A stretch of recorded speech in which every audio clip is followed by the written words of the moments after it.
নমস্কার বন্ধুরা, প্রকৃতির মাঝে আরেকটি ছোট্ট গ্রামের মধ্যে ভিডিও নিয়ে আপনাদেরকে আবার নতুন করে চলে এলাম আপনাদের সঙ্গে পরিচয় করার জন্য। বন্ধুরা, এই গাছটিতে যথেষ্ট পরিমাণে ফলন আবার ধরা শুরু করেছে। এটা আমার থাই সেভেনের পেয়ারা, দেখতে পাচ্ছেন গাছটিতে কি সুন্দর আবার ফল সেট হওয়া শুরু করেছে।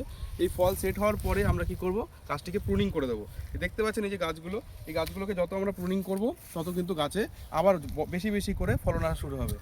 এটা হচ্ছে আমার থাই সেভেনের গাছ। এছাড়াও আমার কাছে এলাহাবাদ পেয়ারা থেকে শুরু করে থাই সেভেন, গোল্ডেন এইট, সমস্ত রকম বারুইপুরের পেয়ারা সমস্ত কিছু অ্যাভেলেবেল। আপনারা যদি পেয়ারা গাছের কালেকশন আপনাদের ছাদ বাগানে করতে চান, বা আপনারা যদি কৃষিকাজের জন্য আপনারা যদি আপনাদের জমিতে লাগাতে চান, তাহলে আমার সঙ্গে যোগাযোগ করতে পারেন। আমার ফোন নাম্বারটি লেখা থাকবে, আবার একবার বলে দিই। আমার ফোন নাম্বারটি হলো 8585023055। এরকম সতেজ গাছ যদি আপনারা পেতে চান, তাহলে আমার সঙ্গে অতি সত্বর কন্ট্যাক্ট করুন। আমরা সারা ওয়েস্ট বেঙ্গলের মধ্যে আপনার হাতে আমরা সুরক্ষিতভাবে সুন্দর সতেজ চারা আপনার কাছে পৌঁছে দেওয়ার জন্য আমরা অতি উত্তর আমরা পৌঁছে দেওয়ার खत्म। জন্য চেষ্টা করব। ধন্যবাদ।